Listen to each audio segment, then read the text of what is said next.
आज हम करने वाले हैं प्रोडक्शन एंड ऑपरेशन मैनेजमेंट के इम्पोर्टेंट क्वेश्चन। इसमें मैंने सारे टॉपिक्स कवर किए हैं सारे, ठीक है। सो इसीलिए एंड में आपको जैसे पिछली वीडियो में देखने को मिला था कि मैंने बता दिया था कि जो जो टॉपिक मैंने कवर नहीं किए हैं, लेकिन इसमें सारे टॉपिक्स कवर किए हैं मैंने। सो एक इमेज डाल दी है मैंने, उस पर कोई भी येलो कलर से मार्क नहीं है, इसका मतलब सारे टॉपिक्स कवर हैं, ठीक है। स्टार्ट करते हैं फिर। प्रोडक्शन मैनेजमेंट होता क्या है? प्रोडक्शन मैनेजमेंट नाम से ही समझ में आ रहा होगा, प्रोडक्शन का मैनेजमेंट करना। कैसे? Production management is concerned with the management of production function, transforming raw material into finished good while ensuring quality cost efficiency and timely delivery. So production management यही होता है कि जब आप किसी प्रोडक्शन को मैनेज करते हो, उसमें क्या क्या फंक्शन होते हैं, क्या क्या चीज़ें होती हैं। आप प्लानिंग करते हो, ऑर्गेनाइज करते हो, डायरेक्ट करते हो, कंट्रोलिंग करते हो, किस चीज़ों की? रॉ मटेरियल की, फिनिश्ड गुड्स की, उनकी क्वालिटी को देखते हो, कॉस्ट एफिशिएंसी को देखते हो, ताकि वो टाइमली डिलीवर भी हो सके, ये भी देखते हो। सो प्रोडक्शन मैनेजमेंट ओवरऑल ये है जिसमें आप प्रोडक्शन को मैनेज करते हो। की एलिमेंट्स क्या है, आप क्या क्या लिख सकते हो इसमें? हम प्लान करते हैं कि deciding what and how much to produce, कि कितना और क्या बनाना है। ऑर्गेनाइजिंग, हम रिसोर्सेज को ऑर्गेनाइज करते हैं, जैसे कि रॉ मटेरियल, मशीनरी, उस प्रोडक्ट को बनाने के लिए। डायरेक्ट करते हैं, गाइडिंग वर्कफोर्स की, जो हमारे काम कर रहे हैं हमारे यहाँ, उनको गाइड करते हैं। कंट्रोलिंग करते हैं, मॉनिटर करते रहते हैं कि सारा काम अच्छे से हो रहा है कि नहीं हो रहा। कन्वर्जन प्रोसेस आता है जिसमें हम रॉ मटेरियल डालते हैं और आउटपुट, वो इनपुट होता है रॉ मटेरियल, और आउटपुट क्या निकलता है? फिनिश्ड गुड निकल जाता है बन के। एफिशिएंसी पे भी ध्यान देते हैं। सो जब आप डेफिनेशन लिखोगे ना, आप ये सारी चीज़ें लिख सकते हो कि हम इसके अंदर प्लानिंग करते हैं, ऑर्गेनाइजिंग करते हैं, डायरेक्टिंग करते हैं। अब सपोज क्वेश्चन आ गया 7.5 नंबर में, क्वेश्चन आ गया व्हाट इज प्रोडक्शन मैनेजमेंट, बस ये आ गया। बहुत बार आ जाता है क्वेश्चन, इतना बड़ा नहीं होता, बस छोटा क्वेश्चन होता है। लेकिन अब आप उसको कैसे करोगे? आप एक तो डेफिनेशन लिख देना, ये सारी चीज़ें लिख देना, और ऑब्जेक्टिव लिख देना। सो आपका काफ़ी कुछ कवर हो जाएगा। सो ये होता है प्रोडक्शन मैनेजमेंट। एफिशिएंसी और इफेक्टिवनेस पे भी इसमें ध्यान देते हैं। ऑब्जेक्टिव क्या होते हैं प्रोडक्शन मैनेजमेंट के? हम प्रोडक्शन मैनेजमेंट करते ही क्यों है, क्या ऑब्जेक्टिव है? ताकि राइट क्वालिटी प्रोड्यूस हो सके, राइट क्वांटिटी हो सके, क्योंकि अगर राइट क्वांटिटी नहीं हुई तो क्या हो जाएगा? वेस्टेज हो जाएगा। 1 लाख प्रोडक्ट बनाने थे, 1,20,000 बन गए, 20,000 वेस्टेज हो गई, उसकी डिमांड ही नहीं आई, वो फैक्ट्री में पड़े पड़े सड़ गए। अगर फूड जैसा आइटम है, इसमें तो बहुत ध्यान देना पड़ता है, क्योंकि अगर कोई ऐसा आइटम है जो बहुत जल्दी एक्सपायर हो जाता है, उसमें तो सही क्वांटिटी प्रोड्यूस करनी पड़ेगी, वरना वेस्टेज ज़्यादा हो जाएगी। एट राइट टाइम, भाई जब जिसको ज़रूरत है सही टाइम पे प्रोड्यूस हो और सही टाइम पे पहुंचाया जा सके। एट मिनिमम कॉस्ट, देखो इंडस्ट्री में हर कोई यही चाहता है कि हमारा जो खर्चा है किसी सामान को बनाने का, जो लागत है, वो कम से कम आए, ताकि वो ज़्यादा से ज़्यादा प्रॉफिट कर सके, ठीक है। सो ये होते हैं objectives of production management. Next है nature and scope of production management. So nature क्या है प्रोडक्शन मैनेजमेंट का? Concern with creation of goods and services.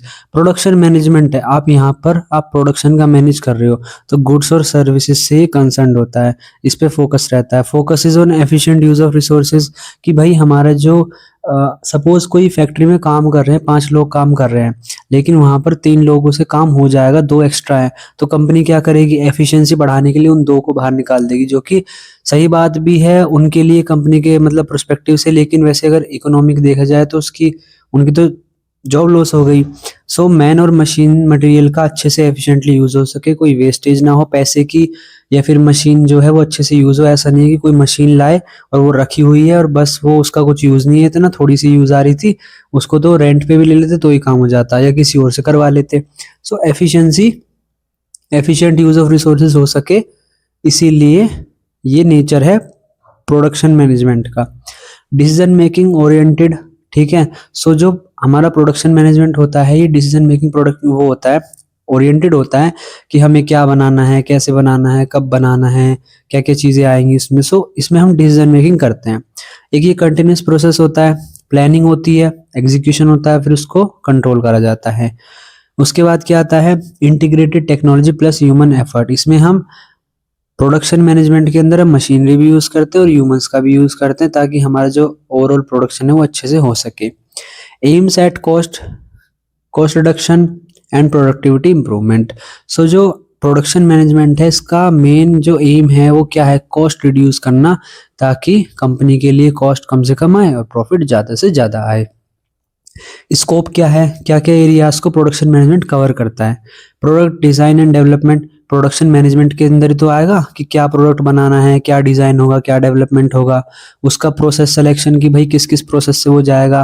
पहले जैसे आपने देखा होगा ऑटोमोबाइल इंडस्ट्री है जहाँ पर कारें बनाई जाती हैं, वहां पर पहले प्लेटफॉर्म पे स्टील की प्लेट्स आती हैं जो बड़ी बड़ी वो आती हैं, ठीक है। उसके बाद फिर वो कटिंग होती है, फिर शेप दी जाती है, जो भी आगे आगे होता रहता है। सो प्रोसेस सिलेक्शन ये किसके अंदर होता है, प्रोडक्शन मैनेजमेंट के अंदर होता है। प्लांट की लोकेशन, कहाँ पर प्लांट सेटअप करना है, उसके अंदर का लेआउट की कहाँ कौन सी मशीनरी रखी जाएगी, ये सब भी प्रोडक्शन मैनेजमेंट का पार्ट है। कैसे आपको पता है कि हम प्रोडक्शन मैनेजमेंट में क्या कर रहे हैं। प्रोडक्शन मैनेजमेंट में हम एक प्रोडक्ट को बना रहे हैं। सो सारा का सारा जो काम है वो प्रोडक्ट से रिलेटेड जो भी काम जुड़ा हुआ है, जैसे कि प्रोडक्ट का डिजाइन बनाना, उसका प्रोसेस सिलेक्शन करना, कहाँ पर वो प्रोडक्ट बनेगा, क्या उसका लेआउट होगा, कैसे कैसे मशीनरी कहाँ रखी जाएगी, ये सारा काम प्रोडक्शन मैनेजमेंट के अंदर होता है। मटेरियल मैनेजमेंट हो गया, प्रोडक्शन प्लानिंग एंड शेड्यूलिंग कि कब प्रोडक्शन की क्या प्लानिंग होगी और कब शेड्यूल करा जाएगा प्रोडक्शन। इन्वेंट्री कंट्रोल, क्या इन्वेंट्री कंट्रोल होगा, क्या रॉ मटेरियल आएगा, कहाँ कैसे यूज होगा। क्वालिटी कंट्रोल, मेंटेनेंस मैनेजमेंट, ये सारी की सारी चीजें किसका पार्ट है, प्रोडक्शन मैनेजमेंट का। प्रोडक्शन मैनेजमेंट इन सब एरियाज को कवर करता है। प्रोडक्ट को बनाना कवर करता है, वो क्या उसका वो होगा, प्रोसेस होगा, उसको सेलेक्ट करता है, क्या उसकी लोकेशन होगी, कहाँ वो बनाया जाएगा सामान। ये सारी की सारी चीजें किसके अंदर आती हैं, ये आती हैं प्रोडक्शन मैनेजमेंट के अंदर। इन सब चीजों को प्रोडक्शन मैनेजमेंट कवर करता है, ठीक है। नेक्स्ट है प्रोडक्शन मैनेजमेंट के फंक्शंस। क्या क्या फंक्शंस होते हैं इस प्रोडक्शन मैनेजमेंट के, जैसे कि मैंने नीचे में आपको बताया था किन किन एरियाज को कवर करता है, वो ये एक तरीके से। प्रोडक्ट डिजाइन, क्या प्रोडक्ट का डिजाइन होगा कि कैसा वो दिखने में होगा, क्या उसकी शेप होगी, क्या साइज होगी, क्या वेट होगा, ये सारा का सारा फंक्शन होता है प्रोडक्शन मैनेजमेंट का। प्रोडक्ट डिजाइन, प्रोसेस डिजाइन कि वही किस मेथड से जाएगा, कैसे बनाया जाएगा, क्या चीज़ें कब यूज़ करी जाएंगी, कि पहले इसकी सफाई होगी, फिर इस पे कुछ मटेरियल यूज़ किया जाएगा, फिर पेंट करा जाएगा, मतलब कैसा प्रोसेस होगा। प्लांट लोकेशन, देखो प्लांट लोकेशन और प्लांट लेआउट ये काफ़ी इंपॉर्टेंट है, ये मैं आगे आपको अच्छे से बताऊंगा, इसको ज़रूर कर लेना, ठीक है, अच्छे से कर लेना। सो प्लांट लोकेशन कि कहाँ पर हमारा प्लांट लगेगा जहाँ पर हम वो सामान बनाएंगे, कहाँ एक तरीके से फैक्ट्री हम सेटअप करेंगे, किस इलाके में वो फैक्ट्री होगी और कैसा इलाका होगा, वो वहाँ पर रोड होगा कि नहीं होगा, बिजली मिलेगी नहीं मिलेगी, ये सारी चीज़ें देख के एक प्लांट लोकेशन डिसाइड करी जाती है। प्लांट लेआउट क्या होता है कि उस प्लांट लोकेशन तो हमने वहाँ फैक्ट्री तो लगा ली, बड़ी सी दीवार बना ली, 4 दीवार बना ली, ठीक है। अब ये डिसाइड करना है कि उसके अंदर मशीनरी, कौन सी मशीन कहाँ रखी जाएगी। सपोज कोई ऐसी मशीन है जो जिसका इस्तेमाल बहुत ज़्यादा होता है, वो शुरू में रखी जाएगी, या कोई ऐसी मशीन है जो मतलब स्टार्टिंग में ही यूज़ होती है कुछ कटिंग करने के लिए, वो स्टार्टिंग में रखी जाएगी, उसके बाद कोई और मशीन रखी जाएगी। प्लांट लेआउट यही होता है कि आप कैसा लेआउट होगा, अंदर दिखने में कैसा होगा, कहाँ क्या होगा, कहाँ वॉशरूम होगा, कहाँ पर इन्वेंट्री होगी, कि अगर किसी एम्प्लॉय को रॉ मटेरियल खत्म हो गया तो वहां जाएगा, फिर उठा के लेके आएगा, वो पास में तो रखेंगे मशीनरी के। वरना सपोज रॉ मटेरियल रखा है 1 किलोमीटर दूर, फैक्ट्री है इधर, तो एम्प्लॉय जाएगा, फिर वहां जाएगा, जाने में फिर वापस आएगा, आधा 1 घंटा इसमें लगाता रहेगा वो आराम से। सो पास में रखा जाएगा रॉ मटेरियल मशीनरी के। ये इसके बेस पे हम प्लांट लेआउट डिसाइड करते हैं। और प्रोडक्शन प्लानिंग होगी कि कितना बनाना है, कैसे बनाना है, क्या बनाना है, जो भी है।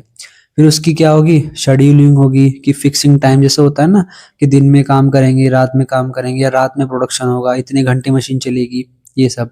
और प्रोडक्शन कंट्रोल होगा कि कोई गड़बड़ी ना हो करते टाइम, काम जो आप कर रहे हो, जो भी आप गुड्स बना रहे हो, जो भी सर्विसेज आप प्रोवाइड कर रहे हो।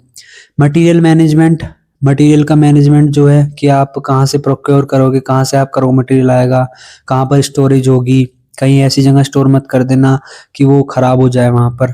सो ये सारी चीजें इसमें डिसाइड करी जाती हैं। क्वालिटी मैनेजमेंट और मेंटेनेंस होता रहेगा, वही मशीनरी का, इक्विपमेंट्स का, इन सब चीज़ों का।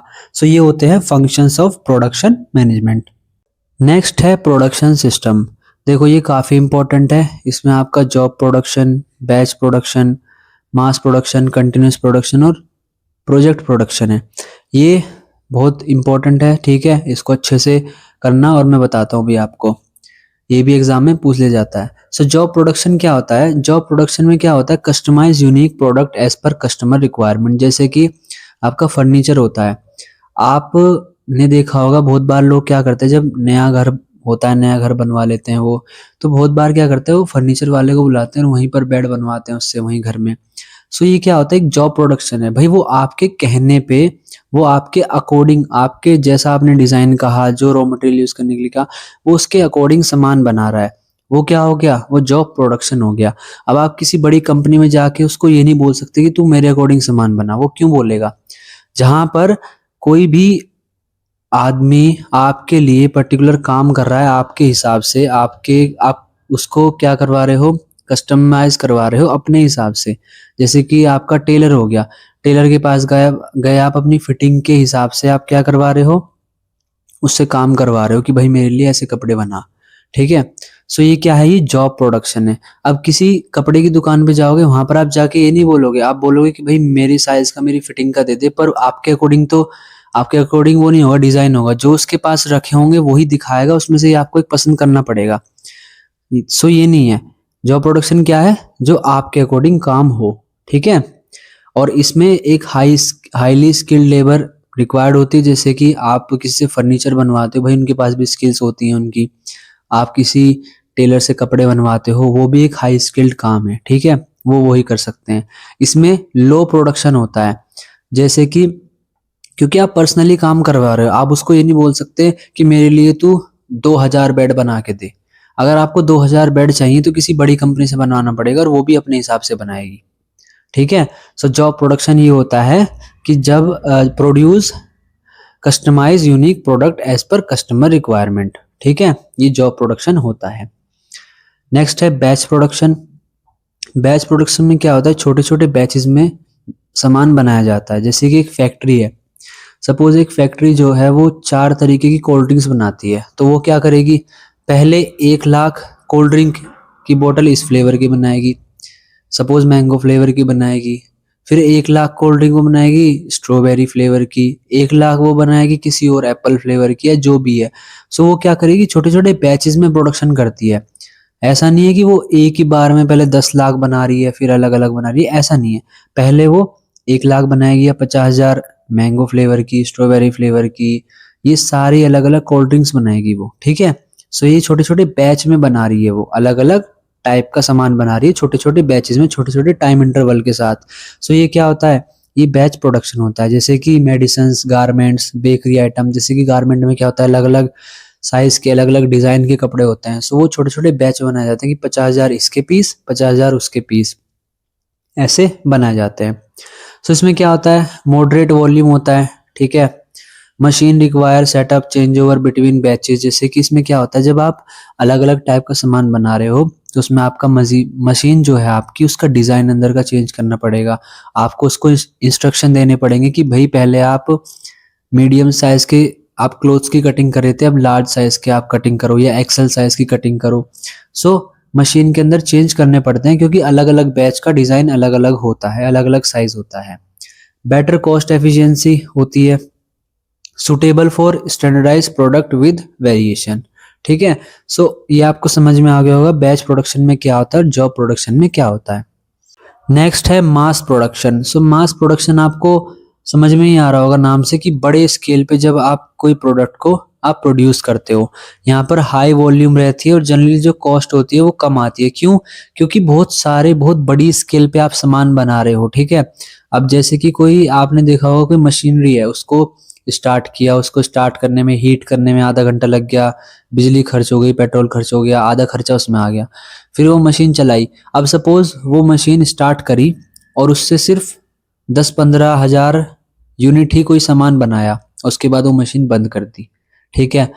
अब उसको दोबारा स्टार्ट करो, दोबारा से फिर पेट्रोल का खर्चा, फिर बिजली का खर्चा, जो भी खर्चा आएगा उस मशीन को करने के लिए, ठीक है, वो आ जाएगा। फिर दोबारा से और खर्चा बनेगा। लेकिन वहीं अगर एक बार वो स्टार्ट करी और उसी में बड़े स्केल पे 1-2 लाख प्रोडक्ट बना लिए, तो आपका काम हो जाएगा, आपकी कॉस्ट कम आएगी, क्योंकि एक बार तो वो स्टार्ट हो गई ना, ऐसे।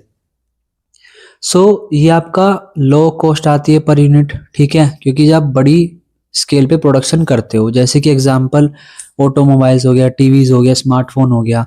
अब जैसे कि स्मार्टफोन, टीवी है, ये कंपनी आपके अकॉर्डिंग नहीं बनाती। उनको जैसा शेप डिज़ाइन जैसा रखना है वो रखते हैं और उसको बड़े स्केल पे प्रोड्यूस करते हैं। सो ये मास प्रोडक्शन होता है। टीवी जो होता है, टीवी के जो अलग अलग साइज आते हैं, ठीक है, वो कंपनी अपने हिसाब से बनाती है। वो ये नहीं कहती कि भाई कस्टमर को ऐसे डिज़ाइन का चाहिए, गोल चाहिए, ओवल चाहिए, ऐसे टीवी नहीं बनाती। उनको जैसा चाहिए, जैसा उनको सही लगता है अपने हिसाब से वो प्रोडक्ट बनाती है और लोग खरीदते हैं। सो मास प्रोडक्शन पे वहाँ पर काम होता है। कंटिन्यूस प्रोडक्शन क्या होता है? Production runs continuously without interruption, very high output volume, high automated and capital intensive, जैसे कि ऑयल रिफाइनरी, सीमेंट, केमिकल्स। इनमें क्या होता है, जो काम होता है ना, वो कंटिन्यूसली चलता रहता है। मतलब बिल्कुल भी ऐसा नहीं रहता कि मशीनरी स्टॉप होती है, क्योंकि ऑयल रिफाइनरीज जो होती हैं, ऑयल की तो रेगुलर हमें रिक्वायरमेंट्स रहती हैं डेली की, जिसकी वजह से इनको कंटिन्यूसली काम करना होता है। ये ऐसा नहीं कर सकती कि एक दिन के लिए रोक दिया, 2 दिन के लिए रोक दिया, ठीक है। इनको कंटिन्यूसली काम करना होता है। इस मशीनरी पे काम, अगर ये मशीनरी खराब होगी तो दूसरी मशीन चलती रहेगी रेगुलरली। सो कंटिन्यूस प्रोडक्शन में क्या होता है, कंटिन्यूसली प्रोडक्शन होती रहती है। बहुत ज़्यादा हाई आउटपुट होता है, बड़ी स्केल पे सामान बनता है, ठीक है। वेरी लो फ्लेक्सिबिलिटी, बहुत कम फ्लेक्सिबिलिटी रहती है, जैसे कि सीमेंट में, केमिकल्स में, ऑयल रिफाइनरी में होता है, ठीक है। प्रोजेक्ट प्रोडक्शन क्या होता है? प्रोजेक्ट प्रोडक्शन होता है कि जब आप किसी पर्टिकुलर प्रोजेक्ट के लिए काम करते हो, जैसे कि बिल्डिंग बिल्डिंग कंस्ट्रक्शन होता है। एक बिल्डिंग है, ठीक है। अब जैसे कि एक बिल्डिंग है, ठीक है, पहली, वो जो बिल्डिंग है वो एक फिक्स लोकेशन पे है। ऐसा नहीं है कि आपने बिल्डिंग फैक्ट्री में बनाई और बाहर जाके लगा दी, वो ये सब तो नहीं है ना। आपको बिल्डिंग के पास जाना पड़ेगा अगर वो आपको बनानी है तो। सो ये एक फिक्स लोकेशन पे रहती हैं, work perform at a fix location. So project production में क्या होता है, पर्टिकुलर प्रोजेक्ट के लिए काम किया जाता है। इसमें लार्ज इन्वेस्टमेंट और लॉन्ग ड्यूरेशन का काम होता है। डिटेल प्लानिंग और इसमें शेड्यूलिंग की रिक्वायरमेंट होती है। जैसे कि एग्जांपल दिया, बिल्डिंग कंस्ट्रक्शन, ब्रिज या शिप। अब एक शिप होती है, वो शिप आपने देखा होगा, एक बड़े से एक गोदाउन टाइप का होता है, एक बड़ा सा, एक उसमें बनाई जाती है, ठीक है। सो लोग शिप के पास आके शिप में काम करते हैं, शिप को बनाते हैं। ऐसा नहीं है कि वो शिप को यहाँ से उठाई वहां ले गए फैक्ट्री में, वहां काम किया, वहां से वहां ले गए, ऐसा नहीं होता। शिप एक जगह फिक्स रहती है और उसको लोग आके बनाते हैं। सो ये होता है प्रोजेक्ट प्रोडक्शन। इसमें फिक्स लोकेशन पे काम होता है, बहुत ज़्यादा पैसा रिक्वायर होता है, बहुत लंबे टाइम तक ये काम चलता है। जैसे कि बिल्डिंग को आप उठा के इधर से उधर नहीं रख सकते, आपको उसके पास जाके काम करना पड़ेगा। सो ये होता है आपका प्रोजेक्ट प्रोडक्शन। आई होप आपको समझ में आ गया होगा। कोई भी डाउट हो तो कमेंट में पूछ लेना। चैनल को सब्सक्राइब कर देना और वीडियो को लाइक कर देना और अपने फ्रेंड्स के साथ भी शेयर कर देना। सो आगे करते हैं। सो यहाँ से हम करने वाले हैं कुछ टर्म्स और उनके मतलब। जैसे कि पहले हम क्या कर रहे थे, ऑब्जेक्टिव हो गया, स्कोप क्या है इसका, ये सारी चीज़ें कर रहे थे। लेकिन अब क्या है, सिर्फ एक टर्म होगी और उसका मतलब। जैसे कि प्रोडक्शन प्लानिंग क्या होता है, decide what product to manufacture. Production planning में हम ये डिसाइड करते हैं कि हमें क्या बनाना है। उसके बाद और क्या डिसाइड करते हैं, हाउ मच क्वांटिटी, कि कितनी क्वांटिटी बनानी है, क्या प्रोसेस होगा, क्या मेथड होगा, ठीक है। ये सारी की सारी चीज़ें हम इसके अंदर डिसाइड करते हैं। प्रोडक्शन प्लानिंग के अंदर क्या कैपेसिटी प्लानिंग होगी, कि कितना वर्कलोड विद रिसोर्सेज आएगा, कि जितना काम है और रिसोर्सेज भी उतने अवेलेबल है कि नहीं है। ऐसा तो नहीं है कि एक मशीनरी पे जो 50,000 प्रोडक्ट बनाती है 1 घंटे के अंदर, उस पर हम ज़्यादा बनाने की कोशिश कर रहे हैं, जल्दी जल्दी काम करवा रहे हैं, ये सारी चीज़ें, ठीक है। मटेरियल प्लानिंग क्या होगी, लोडिंग, शेड्यूलिंग, राउटिंग, ये सारी की सारी चीज़ें हम प्रोडक्शन प्लानिंग के अंदर डिसाइड करते हैं। उसके बाद प्रोडक्शन कंट्रोल क्या होता है, डिस्पैच करते हैं उसको। Authorise start of production, progress monitoring करते हैं कि भाई काम कितना चल रहा है।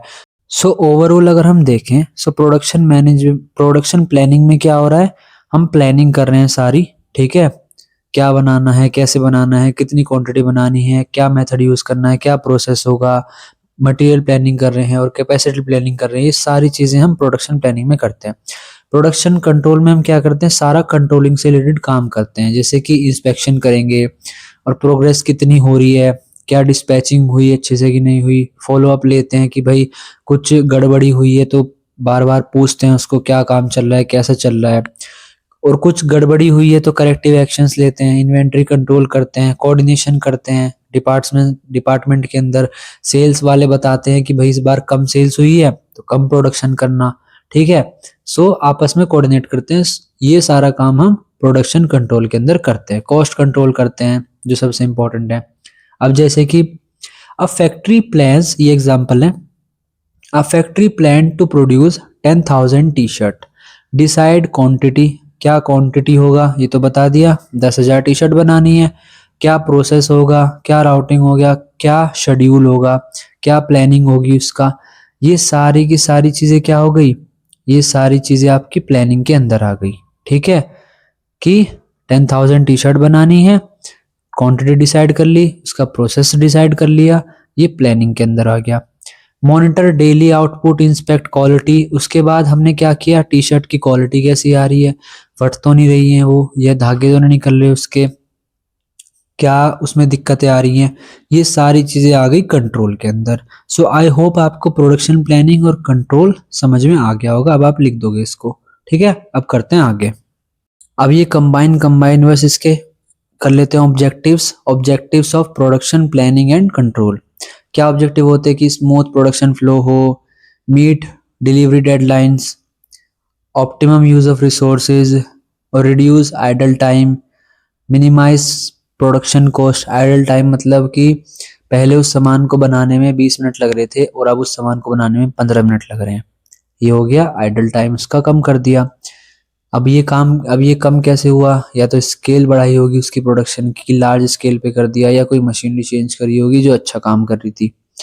Minimise production cost, maintain quality standard, ये सारे ऑब्जेक्टिव होते हैं आपके प्रोडक्शन प्लानिंग के और कंट्रोल के। जब आप प्लानिंग और कंट्रोल करते हो उनका ये ऑब्जेक्टिव होता है। रिस्पॉन्सिबिलिटीज, एक प्रोडक्शन मैनेजर की रिस्पॉन्सिबिलिटीज क्या क्या होती हैं, आपको माइंड में सोचो क्या होगी भाई, कि वो प्लान करेगा, वो इंस्पेक्ट करेगा, वो कंट्रोल करेगा चीज़ों को, वो सब अच्छे से देखेगा, वो मेंटेन करेगा प्रोडक्शन शेड्यूल्स को, कब क्या सामान बनेगा, ये सारी रिस्पॉन्सिबिलिटीज होती हैं एक प्रोडक्शन मैनेजर की। वो सुपरवाइज करेगा, coordinate with other department, improve productivity, ensure efficient utilisation of resources, select appropriate production method, ये सारी की सारी चीज़ें क्या होती हैं, एक रिस्पॉन्सिबिलिटीज होती हैं प्रोडक्शन मैनेजर की, ठीक है। इनको अच्छे से कर लेना, आसान है, आपको समझ में आ ही गया होगा। आगे करते हैं।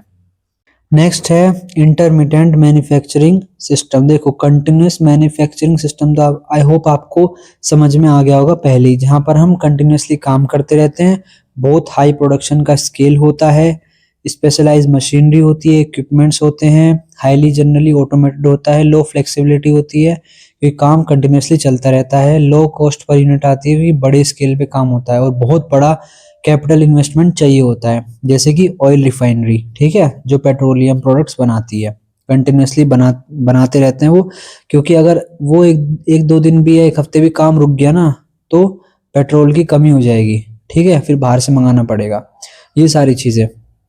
आई होप आपको कंटिन्यूस मैन्युफैक्चरिंग सिस्टम समझ में आ गया होगा, मैंने पहले भी करा दिया है और अब भी अच्छे से करा दिया है।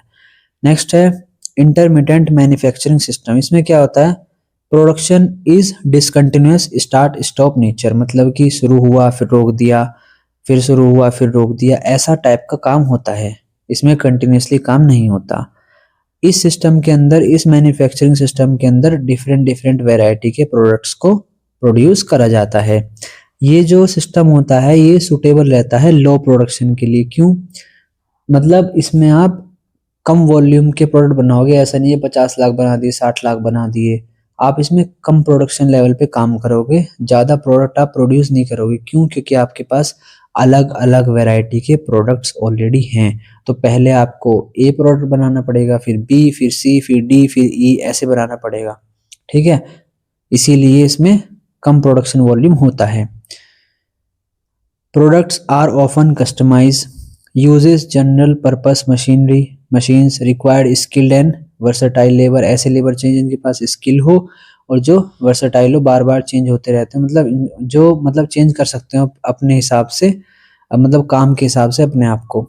Frequent setup change over of machinery, जैसे कि मैंने बताया था कि अलग अलग टाइप के प्रोडक्ट है ना, तो उसको मशीनरी के अंदर का सिस्टम भी चेंज करना पड़ेगा, अलग डिज़ाइन डालना पड़ेगा, अलग उसमें फिर फंक्शन डालना पड़ेगा कि पहले ये करो फिर वो करो फिर वो करो, अब दूसरा डिज़ाइन डालना पड़ेगा, ये होता है।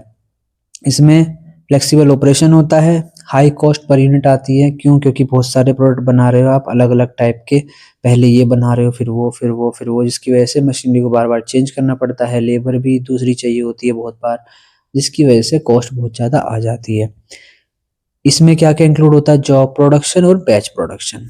Example, a printing press handling different customer order, जैसे कि वेडिंग कार्ड्स भी बनाती है वो प्रिंटिंग प्रेस, पोस्टर्स भी बनाती है और ब्राउजर्स भी बनाती है।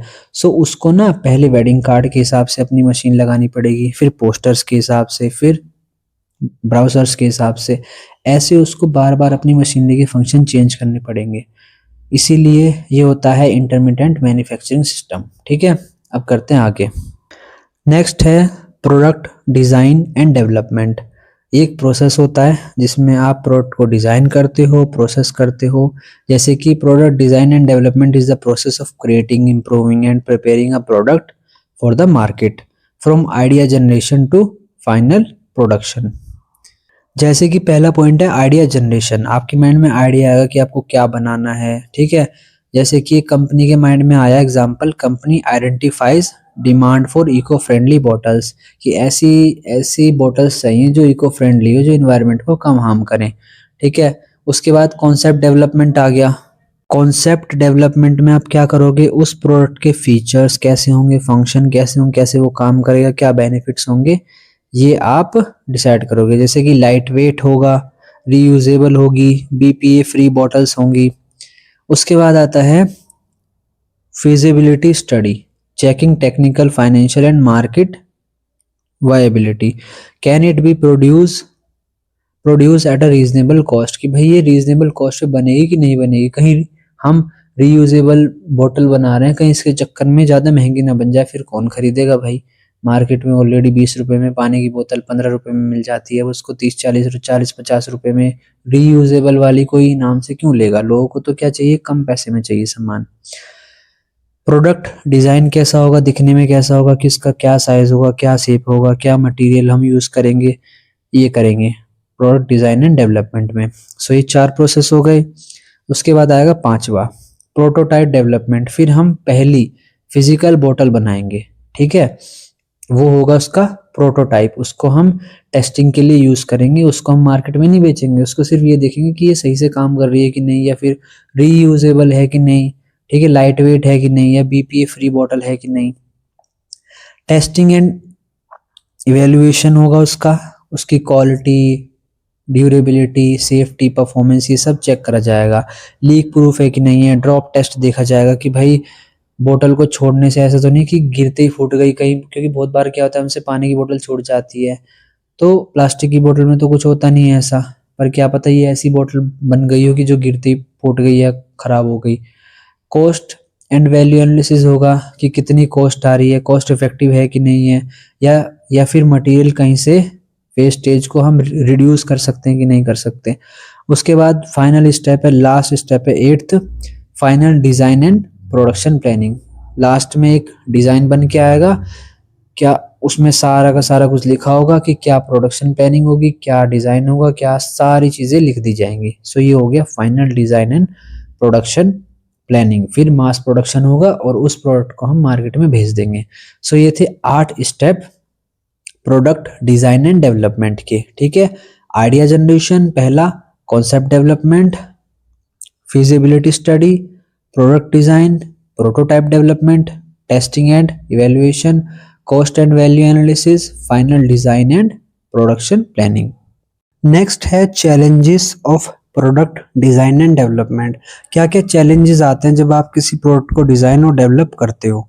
जैसे कि चेंजिंग कस्टमर प्रेफरेंस, आपने कोई प्रोडक्ट बनाया और 3-4 महीने बाद ही लोगों की उस प्रोडक्ट को लेके प्रेफरेंस चेंज हो गई, या लोगों में एक कि भाई हम तो किसी और टाइप कर लेंगे, ये तो इतना खास नहीं लग रहा है, या फिर उनका माइंड चेंज हो गया कि अब हमें इतना पसंद नहीं आ रहा।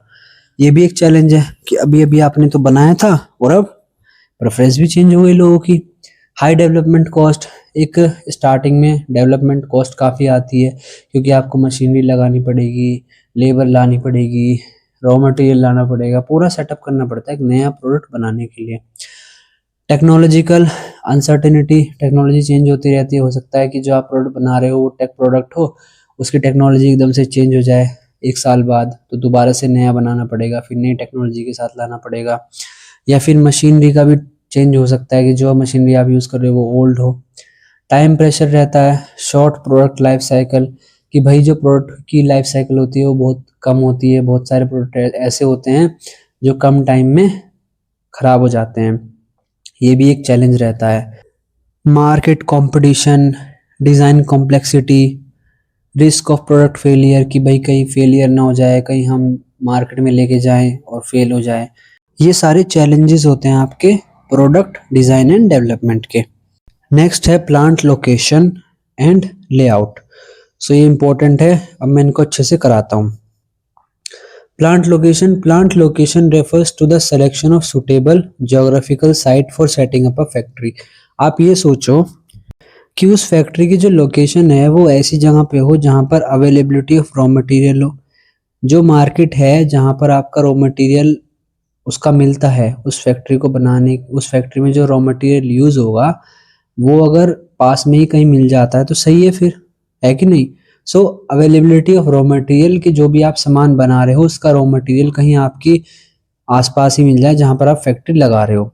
अवेलेबिलिटी ऑफ लेबर, कहीं ऐसी जगह तो नहीं आप जा रहे जहाँ पर लेबर की अवेलेबिलिटी नहीं है, जहाँ पर स्किल्ड लेबर नहीं मिल रहा है, या फिर अनस्किल्ड वर्क फोर्स का एक्सेस नहीं है, जहाँ पर आपने ऐसी जगह फैक्ट्री लगा दी जहाँ पर लोग ऐसे चाहिए आपको जो थोड़े पढ़े लिखे हों, लेकिन फैक्ट्री ऐसी जगह लगा दी जहाँ पर लोग इतने पढ़े लिखे नहीं होते, अब बाहर से आपको लोग बुलाने पड़ेंगे, उसमें और ज़्यादा कॉस्ट आएगी। सो ये होता है availability of labour. Transportation facility, आप ऐसी जगह ही तो फैक्ट्री लगाओगे जहाँ पर रोड अच्छा हो, रेल ट्रांसपोर्टेशन हो, पोर्ट की कनेक्टिविटी हो, ऐसी जगह थोड़ा ना फैक्ट्री लगाओगे कि एकदम सुनसान रेगिस्तान के बीच में जहाँ पर ना रोड बन रहा है ना कुछ भी बन रहा है ना वाटर सप्लाई, ये सारी चीज़ें। सो आपकी प्लांट लोकेशन किस जगह पे होगी जहाँ पर road, railway transportation, port connectivity हो। प्रॉक्सिमिटी टू मार्केट, जहाँ पर आपका सामान बिकने के लिए जाएगा वो पास में ही हो आपका मार्केट, ताकि फास्टर डिलीवरी हो सके। इंफ्रास्ट्रक्चर अवेलेबल हो, कि पावर हो, वाटर हो, कम्युनिकेशन सप्लाई हो, बैंकिंग फैसिलिटीज़ हो, कि पास में ही बैंकिंग फैसिलिटी हो, कि आप अपना जब अकाउंट खुलवाओगे उसमें बैंक का, कंपनी का, सो सारी चीज़ें पास में ही अवेलेबल हो। गवर्नमेंट पॉलिसी, आप फैक्ट्री ऐसी जगह पर लगाओगे जहाँ पर गवर्नमेंट पॉलिसी बहुत ज़्यादा हेल्पफुल हो आपके लिए, जैसे कि टैक्सेस, सब्सिडीज मिल रही हो, कि भाई आप किसी पर्टिकुलर जगह पे लगाओगे फैक्ट्री तो वहाँ पर आपको टैक्स कम लगेगा, ठीक है, ये सारी चीज़ें भी आप देखते हो। या फिर कोई ऐसी जगह तो फैक्ट्री नहीं लगा रही है आप जहाँ पर टैक्स और ज़्यादा देना पड़ेगा, ऐसी लोकेशन है जहाँ पर ज़्यादा पोल्यूशन हो रहा है तो और ज़्यादा दिक्कत आएगी आपको। इन्वायरमेंटल फैक्टर, की क्लाइमेट कैसा है, पोल्यूशन नॉर्म्स कैसे हैं, अगर आपकी फैक्ट्री बहुत ज़्यादा पोल्यूशन कर रही है तो उसके हिसाब से वो थोड़ी अलग एक आइसोलेटेड जगह पे लगाई जाएगी। कॉस्ट कंसिडरेशन, की लैंड कंस्ट्रक्शन, कि भाई लैंड कंस्ट्रक्शन जहाँ पर आप फैक्ट्री लगाने वाले हो वहाँ पर ज़मीन कितनी महंगी है या सस्ती मिल रही है, उसके हिसाब से भी आप प्लांट लोकेशन को डिसाइड करते हो। Example, a cement plant is located near limestone mines to minimise raw material transport cost. Limestone की जो माइन थी वो पास में ही थी, वहाँ से ट्रक में लाइमस्टोन भरा, वो फैक्ट्री में आ गया, पास में ही था, और वहाँ पर उन्होंने सीमेंट बना दिया। सो ये इस हिसाब से आपने डिसाइड करा, इससे क्या हो गया, आपके ट्रांसपोर्टेशन कॉस्ट भी कम आ गई, रॉ मटेरियल ट्रांसपोर्टेशन कॉस्ट कम आ गई। वरना आप ऐसी जगह फैक्ट्री लगाते जहाँ से 500-600 किलोमीटर लाइमस्टोन की माइन है, सो वहाँ से जब सामान आता फिर और कॉस्ट आ जाती है आपकी, ठीक है, टाइम भी वेस्ट होता। सो ये होती है प्लांट लोकेशन, इन सब चीज़ों को देख के आप डिसाइड करते हो। नेक्स्ट है प्लांट लेआउट। प्लांट लेआउट क्या होता है, physical arrangement of machine, equipment and work areas with in a factory. आपने फैक्ट्री तो अब लगा दी, अब फैक्ट्री में क्या ही करा आपने, फैक्ट्री में तो बस आपने दीवार खड़ी कर दी भाई, ठीक है, आपने डिज़ाइन बना दिया कि भाई यहाँ से यहाँ पर गेट होगा, यहाँ पर स्पेस इतनी होगी, बस ये किया आपने। अब उसके अंदर मशीनरी, कौन सी मशीन कहाँ रखी जाएगी, कौन सा इक्विपमेंट कहाँ रखा जाएगा, ये सारा जो डिसाइड होता है ये प्लांट लेआउट के अंदर डिसाइड होता है। आप कैसे डिसाइड करोगे? सपोज आपने फैक्ट्री ना बना के कोई बड़ी सी स्पेस रेंट पे ली थी। अब आप क्या करोगे वहां पर? सेकंड पॉइंट देखो, ये एफिशिएंट स्पेस यूटिलाइजेशन। भाई जब आप पूरी फैक्ट्री का पैसा दे रहे हो तो आप ये चाहोगे ना कि एक एक गज, एक एक इंच जगह जो है वो अच्छे से यूज हो, क्योंकि मैंने तो पैसा पूरे का दिया है। ये थोड़ी ना कि आपने आधी फैक्ट्री, आधी जो स्पेस थी वो तो कर ली यूटिलाइज, आधी पीछे खाली पड़ी है यूं ही। ठीक है, ऐसा नहीं होना चाहिए। सो प्लांट लेआउट जो है वो कैसे करते हैं हम कि अच्छे से स्पेस का यूटिलाइजेशन हो, स्मूथ वर्क फ्लो हो, लॉजिकल मूवमेंट ऑफ मटेरियल हो। ऐसा नहीं है कि एक रॉ मटेरियल जो है वो चाहिए, एक मशीनरी पे स्टार्टिंग नहीं चाहिए और वो रॉ मटेरियल जो है वो लास्ट में रखा हुआ है। उससे क्या होगा? आप जाओगे रॉ मटेरियल के पास, वहां से उसको उठा के लेके आओगे, मशीनरी पे यूज करोगे, टाइम वेस्टेज होगा। अगर आपने कभी नोटिस किया, आपके साथ ऐसा होता होगा कि कोई सामान जो है वो आपको चाहिए, मतलब रेगुलरली चाहिए होता है, पर वो इतनी दूर रखा रहता है, फिर आप जाते हो, फिर उठा के लेके आते हो, उसके बाद उसको यूज करते हो। ठीक है, ये होता है कि आप उस सामान को पास में ही रख लो, टाइम वेस्टेज नहीं होगा ना। सो मशीनरी, रॉ मटेरियल ऐसी जगह रखा जाता है जो वो अच्छे से यूज हो, पास में यूज हो, ज्यादा टाइम वेस्ट ना हो कि लेबर जो है वो मौज मस्ती काट रही है कि 1 घंटा जा रहा है सामान लेने में, 1 घंटा ला रहा है लाने में, आधा दिन तो यूं ही निकल जाता है उसका। सो हम क्या करेंगे, उस रॉ मटेरियल को मशीन के पास ही रख देंगे कि भाई यहाँ से उठा, यहाँ रख और काम कर अपना। पहला पॉइंट ये हो गया। सेकंड पॉइंट आपको समझ में ही आ गया होगा, reduce material handling cost. Plant layout में क्या करते हैं कि मटेरियल हैंडलिंग कॉस्ट रिड्यूस हो सके, मशीनरी का यूज करा जाता है और बहुत सारी चीजें यूज करी जाती है कॉस्ट को कम करने के लिए। Improve productivity. सो जो प्लांट लेआउट होता है ये क्या करता है? प्रोडक्टिविटी को इम्प्रूव कर देता है। जैसे कि मैंने अभी आपको बताया, पहले 2 घंटा लेबर का वेस्ट हो रहा था सामान को लाने में, लेकिन अब क्या हो रहा है, अब वो पास में रख दिया, अब उसकी क्या बढ़ गई, उसकी प्रोडक्टिविटी बढ़ गई। ऊपर से क्या हो गया, वो एफिशिएंटली काम करेगा, अच्छे से काम करेगा, टाइम वेस्टेज भी नहीं करेगा। बेटर सुपरविजन एंड कंट्रोल हो जाता है। Safety and convenience. बहुत बार क्या होता है, ऐसी मशीनरी होती है जो बहुत ज्यादा खतरनाक होती है, मतलब जिसपे कोई भी एक्सीडेंट होने का खतरा बहुत ज्यादा रहता है। सो उसको एक सेफ आइसोलेटेड जगह पे रखा जाता है ताकि दिक्कत ना हो। ठीक है। Flexibility and expansion. आप प्लांट लेआउट ऐसे डिसाइड करते हो कि भाई कल को अगर मुझे, आज तो मैं 10,000 सामान बना रहा हूँ, कल को अगर 20,000 बनाना पड़ जाए, उसके लिए और मशीनरी लगानी पड़ जाए, कि बाद में हम ऐसा करें कि पुरानी मशीनरी को इतनी स्पेस तो हो कि पुरानी मशीनरी को हटा के नई मशीनरी लगा सके और ज़्यादा प्रोडक्ट को प्रोड्यूस कर सके। ठीक है। अब जैसे कि एग्जांपल है, गारमेंट फैक्ट्री का लेआउट कैसे होता है। पहले कटिंग होती है, अलग अलग शेप में, साइज में कटिंग होती है। उसके बाद स्टिचिंग होती है, उसको सिला जाता है, अच्छे से करा जाता है, फिर उसकी फिनिशिंग हो जाती है, फिर उसको पैकेज करके भेज देते हैं उस सामान को, उस कपड़े को। ठीक है। सो ये होता है प्लांट लेआउट। सो मशीनरी ऐसे लगाई जाती है कि पहले मशीनरी कटिंग की लगाई जाएगी, फिर स्टिचिंग की लगाई जाएगी, फिर फिनिशिंग की, लास्ट में पैकेजिंग करी जाएगी। ये होता है plant layout proper garment factory में। ठीक है। अब करते हैं आगे।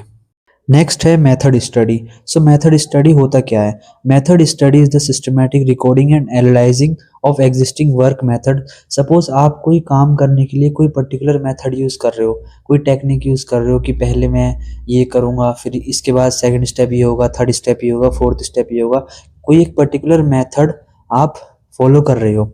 सो आप क्या करोगे कि होता है ना कि बहुत बार कोई बताता है हमें कि तू एक काम कर, ये टेक्निक यूज मत कर, ये वाली करके देख, ये ज्यादा अच्छी हो सकती है तेरे लिए। वो मेथड चेंज करना होता है। सो मेथड यही होता है, systematic recording and analysing of existing work method, की अभी कंपनी के अंदर जो प्रोडक्ट बनाने के लिए जो मेथड यूज हो रहा है उसको एनालाइज करना, उसको समझना, क्या वो एफिशिएंट है या फिर वो और ज्यादा एफिशिएंट हो सकता है। ऐसा हो सकता है कि एक कंपनी है, उसके अंदर जो रॉ मटेरियल है वो कहीं दूर रखा है। ये बेसिक से एग्जांपल है, आपको समझ में आ जाएगा। रॉ मटेरियल दूर रखा है और जो जहाँ पर वो रॉ मटेरियल लेके जाना है वो जगह अलग है। कंपनी के अंदर ही रॉ मटेरियल अंदर जाके फैक्ट्री में, बाहर की तरफ वो मशीन काम कर रही है, या रॉ मटेरियल बाहर ही रखा है और मशीन बहुत अंदर है जाके। इससे क्या होगा, इससे टाइम वेस्टेज बहुत ज़्यादा होगा। सो ये मेथड अच्छा नहीं होगा, तो वो कंपनी उसको सामान को उठा के वहाँ रख देगी पास में। इससे क्या होगा, उन्होंने मेथड चेंज कर दिया। ठीक है, या फिर वो कोई मशीनरी में चेंज कर देगी कि आप एक काम करो, मशीनरी पहले सामान इस पर्टिकुलर शीट को कट कर रही थी, फिर ये कर रही थी, फिर वो कर रही थी, आप थोड़ा मेथड चेंज कर दो। सो उससे क्या होता है कि जो काम होता है उसकी एफिशिएंसी बढ़ती है, ठीक है, और जो कंपनी का काम है वो और ज़्यादा एफिशिएंट हो जाता है। एक तरीके से यही समझो कि जिस मेथड को भी वो यूज़ कर रहे हैं उसको समझना, उसको एनालाइज करना, और उसको समझने के बाद उसको और इम्प्रूव करना कि काम अच्छे से हो, ठीक है। मतलब कोई भी इनएफिशिएंट प्रोसेस है उसको हटाना। इसका मेथड स्टडी का फोकस क्या होता है, एम क्या होता है, सिंप्लीफाइंग ऑपरेशन, अननेसेसरी मूवमेंट्स को रिड्यूस करना। जैसे कि मैंने बताया, अगर वॉशरूम फैक्ट्री से बहुत ज़्यादा दूर लगा दिया है तो वो वॉशरूम के बहाने वहाँ जाएगा, आधा घंटा उसमें स्पेंड करके आएगा, ये भी एक अननेसेसरी मूवमेंट है, ये भी एक गलत है, ठीक है। सो वो क्या करेंगे, वॉशरूम को ही पास में ले आएंगे, उससे क्या होगा, टाइम वेस्टेज भी नहीं होगा। Focus is on best way of doing work, कि हम एक बेस्ट से बेस्ट तरीका निकाल सके काम करने का। Reduce fatigue and effort, helps in cost reduction, कि ये जो मेथड है, मेथड स्टडी को हम पढ़ने से हमारी कॉस्ट कम होती है। बाकी यही है कि changing the arrangement of tools at work station to reduce work movement, यही है बेसिक सा। अब सपोज एक बड़ा सा टूल बॉक्स है, मैं एक सिंपल एग्जांपल दे रहा हूँ लास्ट में समझाने के लिए, कि एक बड़ा सा टूल बॉक्स है, उस टूल बॉक्स के अंदर बहुत सारे टूल पड़े हैं, अलग अलग वो होते हैं ना साइज के, जो आते हैं पाने आते हैं ऐसे करके, कि एक अलग नंबर का होता है, 12 का, 18 का, 5 नंबर का, ऐसे पाने होते हैं। सपोज वो ऐसे ही पड़े हुए हैं उसके अंदर स्क्रू भी पड़े हैं, सारी चीजें पड़ी हैं। उससे क्या होगा, 5-10 मिनट तो वो ढूंढने में लगाएगा रखा कहाँ है। तो कंपनी क्या करेगी, एक बड़ा सा प्लेटफॉर्म सा बनवा देगी, बड़ा सा बोर्ड सा बनवा देगी, उस पर पाने अलग अलग नंबर के सारे लटका देगी। उससे क्या होगा, अरेंजमेंट हो जाएगा टूल्स का, मूवमेंट कम हो जाएगी, काम और एफिशिएंट हो जाएगा। सो ये होता है मेथड स्टडी। नेक्स्ट है work study. Work study is the technique use to improve productivity by analysing work method and measuring work performance. इसमें दोनों आता है, method study plus work measurement, ठीक है। इसमें आप क्या करते हो, improve resource utilisation, set standard time for task. अब सपोज एक टास्क है, एक स्वेटर है, ठीक है, एक कंपनी के अंदर एक स्वेटर है, मशीन और एम्प्लॉय को मिला के उस स्वेटर को बनाने में, मशीन भी अपना काम करेगी, एम्प्लॉय भी काम करेगा, उन दोनों के काम को मिला के वो स्वेटर बनने में 20 मिनट लगेंगे। जितना मतलब अच्छे से अच्छा काम वो करा जाए, फास्ट करा जाए और सही तरीके से करा जाए, उसे टोटल एक स्वेटर को बनाने में 20 मिनट लगेंगे। ये क्या हो गया, ये स्टैंडर्ड टाइम हो गया। अब कंपनी क्या करेगी, ये बोलेगी कि सब के सब 20 मिनट में बनाने की कोशिश करो, 20 मिनट में बनाओ, क्योंकि 20 मिनट में एक अच्छा स्वेटर बन जाता है, ठीक है। सो ये क्या हो गया, उन्होंने एनालाइज कर लिया वर्क स्टडी को कि 20 मिनट में काम हो जाता है तो 20 मिनट में करो। क्यों उस काम को, 20 मिनट के काम को आधे घंटे 40 घंटे, आधे घंटे 40 मिनट में करना, ठीक है, 20 मिनट में करके खत्म करो। उससे क्या होगा, एफिशिएंसी बढ़ेगी और प्रोडक्टिविटी बढ़ेगी और ऑपरेशनल कॉस्ट भी कम होगी। कैसे, वो जो कंपनी थी, वो उसके जो वर्कर थे वो 40-40 मिनट में एक एक स्वेटर बना रहे थे, एक दिन में बहुत कम स्वेटर बन रहे थे, टाइम भी बहुत वेस्ट हो रहा था, मशीनरी में जो ऑयल या फिर जो जो भी होते हैं, इलेक्ट्रिसिटी यूज होती है, वो भी वेस्टेज हो रही थी। अब उन्होंने बता दिया कि भाई 20 मिनट में, उन्होंने ये देखा कि एक जो एम्प्लॉय है जो सबसे अच्छा काम कर रहा है वो 20 मिनट में बना देता है, तो इसका मतलब एक ये स्टैंडर्ड टाइम सेट हो गया कि 20 मिनट में प्रोडक्ट बन जाता है। सो उन्होंने क्या करा, वर्क को स्टडी करा कि 20 मिनट में सामान बन जाता है तो 20 मिनट में ही बनाना शुरू करो। अब जो भी ज्यादा फालतू टाइम लेगा उसको ज्यादा पैसे नहीं मिलेंगे। फिर कंपनी क्या करती है कि आप जितने ज्यादा स्वेटर बनाओगे उसके हिसाब से पेमेंट मिलेगी। वरना कंपनी पहले क्या करती थी कि भाई आपने एक दिन की लेबर आपकी 600 रुपए की फिक्स है, वो फिक्स है कि आपने अगर 5 स्वेटर भी बनाए तो भी 600 मिलेंगे, ऐसा करते थे। लेकिन अब क्या कर दिया उन्होंने, एफिशिएंसी बढ़ाने के लिए, कि भाई अगर आप 100 स्वेटर बनाओगे आपको 100 के पैसे मिलेंगे, आप 10 बनाओगे आपको 10 के पैसे मिलेंगे। इससे कॉस्ट भी कम हो जाती है और काम भी हो जाता है। सो ये होता है वर्क स्टडी। नेक्स्ट है material management and inventory control. So क्या होता है मटेरियल मैनेजमेंट, इसमें material management involve planning, purchasing, storing and controlling material to ensure smooth production. Ensures continuous supply of material, की जो भी मटेरियल चाहिए फैक्ट्री के अंदर, जो भी सामान बनाने का जो भी रॉ मटेरियल चाहिए वो सारा टाइमली आता रहे और मटेरियल की कॉस्ट भी कम से कम हो। कंट्रोल इन्वेंट्री लेवल, इसमें इन्वेंट्री लेवल भी कंट्रोल हो जाते हैं। Avoid over stocking, stock out. Mainly दोनों लगभग ऑलमोस्ट थोड़े थोड़े सेम ही है, बट थोड़ा डिफरेंस तो है। Reduce waste and losses, maintain quality of material.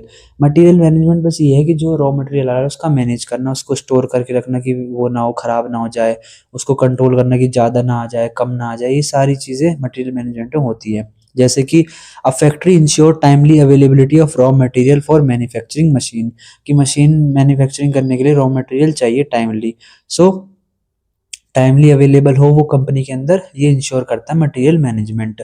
Inventory control क्या करता है? Inventory control refers to managing stock level efficiently maintain optimum stock level, कि जो वो सामान मंगा रहे हैं, जो वो रॉ मटेरियल मंगा रहे हैं, वो ज़्यादा ना हो जाए या फिर कम ना हो जाए।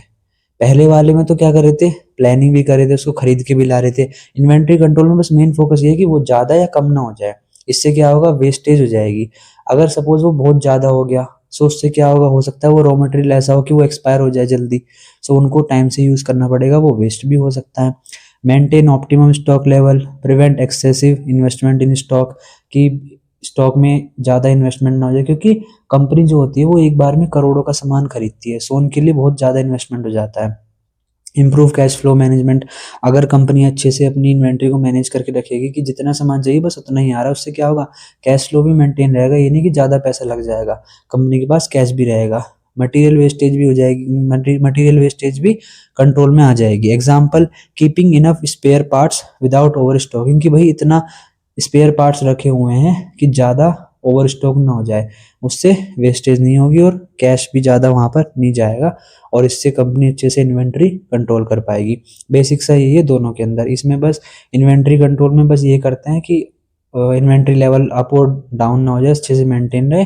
और मटेरियल मैनेजमेंट में पूरा काम प्लानिंग का भी, उसका उसको खरीदने का भी, अच्छा मटेरियल आए, स्टोर करने का भी, कंट्रोलिंग मटेरियल, सारा काम देखा जाता है मटेरियल मैनेजमेंट में।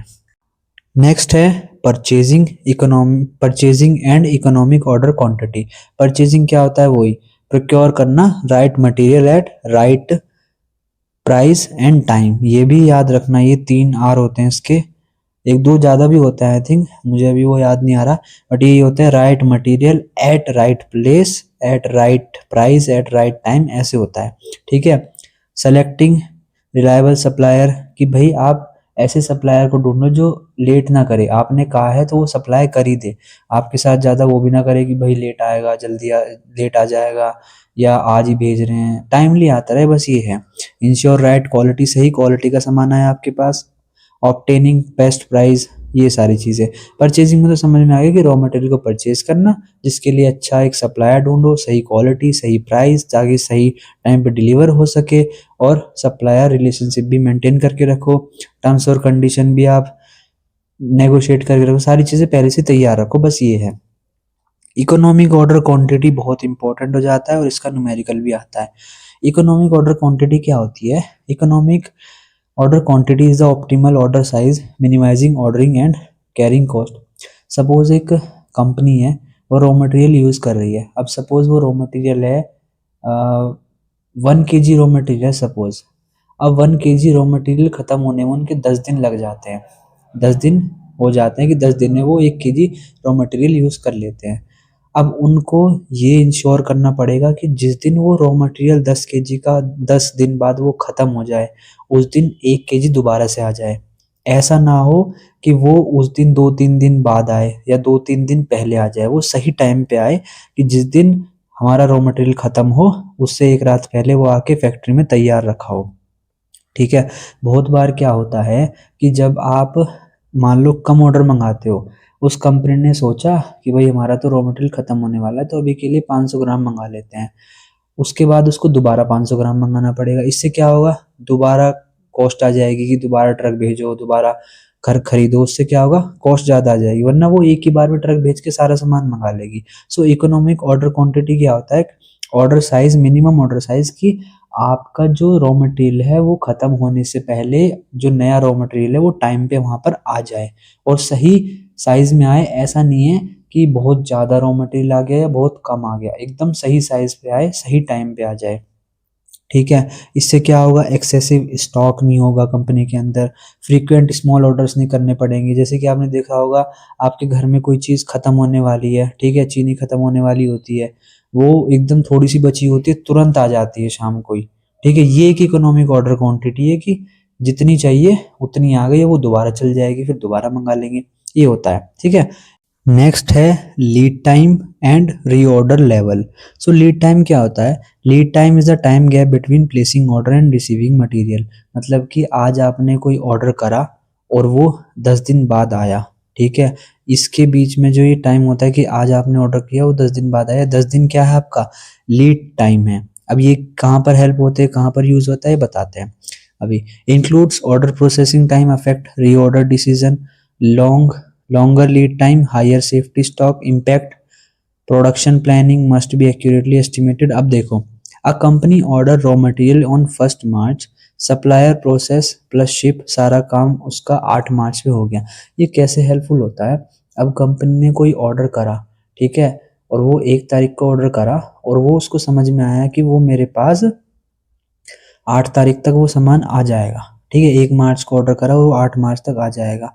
सो आप ये देखो, कंपनी को ये माइंड में रखना पड़ेगा कि मुझे पहले ही 7 दिन पहले ही ऑर्डर करना पड़ेगा। अगर मेरा रॉ मटेरियल ख़त्म होने वाला है तो मुझे 7 दिन पहले ही ऑर्डर करना पड़ेगा। क्यों? क्योंकि 7 दिन तो उसे आने में लग जाते हैं, 4 दिन पहले भी नहीं कर सकता वो, 5 दिन पहले भी नहीं कर सकता, क्योंकि आने में ही 7 दिन लगते हैं, पूरा प्रोसेस ही 7 दिन में होता है।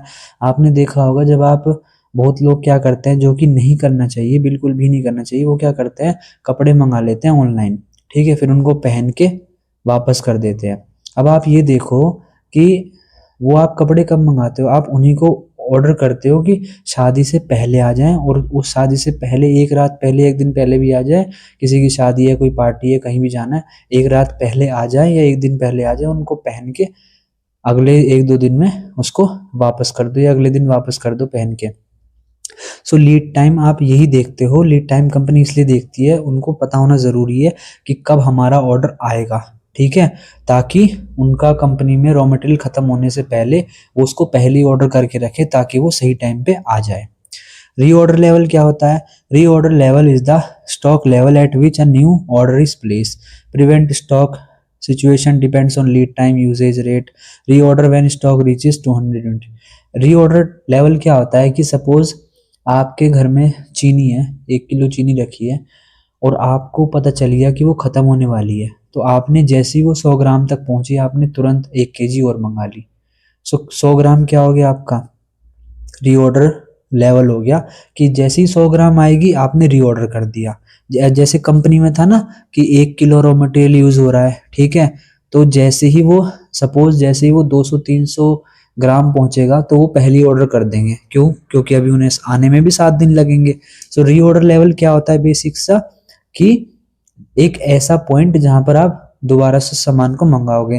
जैसे कि आप कोई सामान मंगाते हो, उसको खाते पीते हो, घर में कंज्यूम करते हो, सो आप उसको ख़त्म होने से पहले मंगा लोगे कि भाई अब तो बस थोड़ा सा ही बचा है, इसको दोबारा से रीऑर्डर कर दो। यही होता है रीऑर्डर लेवल। ये कंपनी में बहुत हेल्पफुल होता है, क्योंकि उनको डे टू डे अपना रॉ मटेरियल, अपना सामान बनाना होता है, अपनी प्रोडक्ट्स बनाने होते हैं। सो जैसे ही उनका सामान ख़त्म होने वाला होता है तो वो एक लेवल सेट करके रखते हैं कि इस लेवल पे सामान आते ही, इस लेवल पे ख़त्म होते ही हम मंगा लेंगे। सेम होता है आपका बड़े बड़े, ये जो स्टोर, ये जो बड़े बड़े होते हैं ना, रिटेल स्टोर, जहाँ पर आप जाके सामान खरीदते हो, वो क्या बोलते हैं कि भाई 50 मैगी के पैकेट आए थे, 10 मैगी के पैकेट 10 मैगी के पैकेट बचे हैं, दोबारा से 50 ऑर्डर कर दो। तो जैसे ही वो दोबारा से 10 आएंगे, दोबारा से 50 कर लो, जैसे ही वो 10 आएंगे दोबारा से 50 ऑर्डर कर लो। इससे क्या होगा? उनके पास सेफ्टी रहेगी, उनका सामान ख़त्म नहीं होगा, और उनकी सेल्स भी होती रहेगी। ये होता है रीऑर्डर लेवल। नेक्स्ट है ABC analysis stock keeping. ABC analysis classifies inventory based on value and importance. ABC, A का मतलब high value low quantity, B का मतलब मॉडरेट वैल्यू, सी का मतलब लो वैल्यू हाई क्वांटिटी। इसको अभी समझाता हूँ। जैसे कि reduce management effort, improve inventory efficiency. आप ये कभी नोटिस करना कि जो दुकानदार होता है, जो किराने की दुकान होती है, जो सस्ता सस्ता सामान होता है वो तो बाहर रखता है, वो ब्रेड हो गया, या फिर जो डे टू डे का यूज़ करते हैं लोग, जो सस्ता सामान होता है उसको बाहर रखता है, और जो ऑयल हो गया या फिर जो ड्राई फ्रूट्स हो गए, ये सारी चीज़ें वो अंदर रखता है अपनी दुकान के अंदर। क्यों? क्योंकि ये महंगे हैं, ठीक है। सो ABC ऐसे होता है। अब आप ये देखो, गोल्ड जैसी चीज़ आप घर के बाहर थोड़ा ना रखोगे, उसको सबसे अंदर रखोगे। लेकिन अब कोई ऐसी चीज़ है जो आपके लिए इतनी ज़्यादा मतलब बहुत ज़्यादा वो नहीं है, महंगी भी नहीं है और वो भी नहीं है ज़्यादा, आप उसको बाहर रख दोगे। आपने देखा होगा जो बड़ी-बड़ी स्टोर्स होते हैं वहाँ पर जो सस्ता सामान होता है वो बाहर ही रखा रहता है, बाकी जो एक्सपेंसिव है वो अंदर रखते हैं। सो एबीसी एनालिसिस बहुत हेल्पफुल होता है कंपनी के लिए, उनको इन्वेंट्री मैनेज करने के लिए वो क्या करते हैं, जो सबसे महँगा और सबसे महँगा सामान सबसे कम क्वांटिटी में होता है, ठीक है? ये चीज़ याद रखना, क्योंकि महँगा सामान बड़ी क्वांटिटी में कभी होगा नहीं। सबसे महँगा सामान सबसे कम क्वांटिटी में होता है, सो वो अंदर रखते हैं, जाके एकदम अंदर रखते हैं। तो कंपनी भी यही करती है, जो उनकी इन्वेंट्री में सपोज़ वो कोई टूल्स यूज़ कर रही हैं और वो टूल्स बहुत महँगे हैं, तो वो सबसे अंदर रखेगी। जो सबसे थोड़े से कम महँगे हैं, उनको थोड़ा बाहर रख देगी, और जो सबसे सस्ते हैं, उनको और बाहर रख देगी। ये होता है एबीसी एनालिसिस।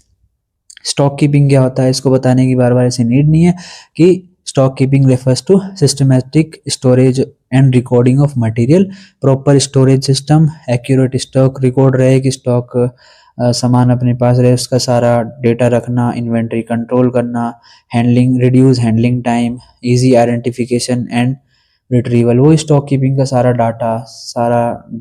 डाटा रिकॉर्ड करना, सिस्टमैटिक स्टोर करना हर जगह पे। अब आप ये खुद खुद सोचो ना कि एक दुकान पे गए, आपको साबुन लेनी है, उसने सारी की सारी साबुन एक बड़े से टब में डाल रखी है। अब आपको किसी पर्टिकुलर कंपनी की चाहिए, उसे ढूंढने में टाइम लगेगा। वहीं वो क्या करेगा, छोटे छोटे डब्बे बना देगा, अलग अलग कंपनी की उसमें रख देगा। सो स्टॉक कीपिंग कुछ ऐसे हो गया, ठीक है। Using label racks for organizing warehouse storage, जैसे कि बताया मैंने आपको, अलग अलग नाम से वो रैक बना देते कि इसमें इस कंपनी का सामान रखा है, इसमें ये सामान रखा है, इसमें ये सामान रखा है। उससे स्टॉक कीपिंग में बहुत ज़्यादा हेल्प हो जाती है। अब करते हैं आगे। नेक्स्ट है क्वालिटी। क्वालिटी का मतलब तो आपको पता ही है, degree at which a product services meets customer requirement, की कस्टमर एक ऐसा लेवल जहाँ पर कस्टमर की रिक्वायरमेंट फुलफिल हो जाए। ऐसे प्रोडक्ट बनाना जिसमें डिफेक्ट कम से कम आए, कंप्लेन कम से कम आए, कस्टमर सेटिस्फेक्शन ज़्यादा इंप्रूव हो, और वो focus is on fitness for use, conformance to specification standards, defects कम, कंप्लेन ये सब कम आए, लीड्स टू रिपीट बिजनेस, उससे बार बार बिजनेस रिपीट होता रहेगा। सो क्वालिटी तो आपको बताइए। क्वालिटी एश्योरेंस बहुत इंपॉर्टेंट है। क्वालिटी एश्योरेंस क्या होता है, involves planned activities to ensure quality is built into the process.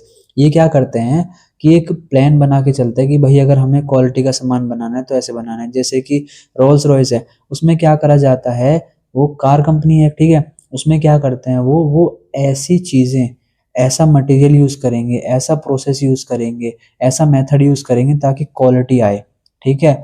Same business में होता है कि वो एक मेथड बनाते हैं, एक प्रोसेस बनाते हैं कि ये रॉ मटेरियल आएगा, इस लेवल का रॉ मटेरियल होना चाहिए, ये क्वालिटी होनी चाहिए, उस वो जो रॉ मटेरियल है वो इस मशीन पे यूज़ होगा, ठीक है, और उस रॉ मटेरियल पे ये मशीन यूज़ होगी, ये मेथड यूज़ होगा, ऐसे डिज़ाइन करा जाएगा। सब चीज़ बता के रखते हैं ताकि क्वालिटी स्टैंडर्ड मीट हो सके। वरना वो क्या करेंगे, बोलेंगे कहीं से ले आओ, मतलब कोई सस्ता सा सामान ले आओ, कोई रॉ मटेरियल ले आओ, ऐसे ही कहीं से उसको ऐसे ऐसे बना के दे दो, चिपका दो। ऐसे नहीं करते वो। क्वालिटी एश्योरेंस में क्वालिटी एश्योर करी जाती है, प्रोसेस को कंट्रोल करा जाता है, प्रोसीजर बनाए जाते हैं, पूरा लिखा जाता है कि पहला स्टेप ये है, दूसरा स्टेप ये है, तीसरा स्टेप ये है, तभी क्वालिटी आती है। डॉक्यूमेंटेशन करी जाती है, बुक्स उसमें लिखा जाता है, उनके पेपर्स में लिखा जाता है कि हमने ये सामान ऐसे बनाया, प्रोसेस पूरा मेथड होता है। Following ISO quality procedure during production, ये आईएसओ के जो स्टैंडर्ड्स होते हैं उसके अकॉर्डिंग सामान बनाना। फूड्स में भी बहुत सारी चीज़ें होती हैं, फूड्स में एक पूरा प्रोसीजर होता है कि ये मटेरियल यूज़ करना है, ये केमिकल यूज़ करना है, या ये यूज़ नहीं करना है, ताकि क्वालिटी अश्योर हो सके। सो ये होता है क्वालिटी अश्योरेंस। आगे करते हैं। नेक्स्ट है quality circles. Quality circle are small groups of employees who meet regularly to solve work related problems, ठीक है। ये वर्क रिलेटेड प्रॉब्लम्स को सॉल्व करने के लिए एम्प्लॉयज और ग्रुप्स, एक ग्रुप बनाया जाता है। वॉलंटरी एम्प्लॉय पार्टिसिपेशन, इसमें सब लोग जो एम्प्लॉयज होते हैं वो बोलते हैं कि भाई मेरा ये सजेशन है कि अगर आपको इसकी क्वालिटी इंप्रूव करनी है तो आप ये करो, ठीक है। Focus on problem solving encourages team work, ये क्या करता है, प्रॉब्लम सॉल्विंग पे फोकस होता है। क्यों? क्योंकि टीम इसलिए बनाई जा रही है ताकि प्रॉब्लम कोई आ रही है उसको सॉल्व कर सके। टीम वर्क भी इसमें वो होता है, इनकरेज होता है, सब मिलके काम करते हैं। Enhance communication, enhance workplace morale, helps reduce errors and waste. Errors और वेस्ट खत्म हो जाता है, क्योंकि जब कुछ एम्प्लॉयज बनाया जाता है, कुछ ग्रुप बनाया जाता है क्वालिटी को देखने के लिए, तो वो अच्छे से काम करते हैं और जिससे कि एरर और वेस्ट भी कम होता है। डेवलप एम्प्लॉय स्किल, इससे एम्प्लॉय की भी स्किल्स डेवलप होती हैं और वो भी काम कर पाते हैं। जैसे कि workers suggest rearranging tools to reduce assembly time, कि 5 8 8 10 वर्कर्स की टीम बनाई हुई थी, उनसे पूछा कि भाई क्या करा जाए, काम ना थोड़ा धीरे हो रहा है। तो उन्होंने बताया कि आप एक काम करो, आप सारे टूल्स को रीअरेंज कर दो जिससे कि असेंबली जो टाइम है वो कम हो सके। सो ये होता है quality circles. Total quality management, TQM is a company, इसको भी अच्छे से कर लेना, ये भी आता है। TQM is a company wide approach focusing on continuous quality improvement, focus on customer satisfaction. इसमें क्या होता है, टोटल क्वालिटी मैनेजमेंट में कस्टमर सेटिस्फेक्शन पे भी फोकस करा जाता है, इसमें सारे एम्प्लॉयज भी आते हैं। एम्फेसिस ऑन कंटिन्यूस इंप्रूवमेंट, की कंटिन्यूसली इंप्रूवमेंट होता रहे, कि हमारा प्रोडक्ट में भी कोई कमी है तो फ्यूचर में भी वो इम्प्रूव होता रहे। Prevents of defects rather than detection, ठीक है, इनका काम क्या होता है, प्रिवेंशन ऑफ डिफेक्ट्स, की जो डिफेक्ट्स हैं उनको खत्म करा जा सके, ना कि उसको सिर्फ डिटेक्ट करके छोड़ दिया, उसको प्रिवेंट भी करो जो डिफेक्ट आ रहा है। Uses quality tools and technique, improve process efficiency, build quality culture, long term organization success.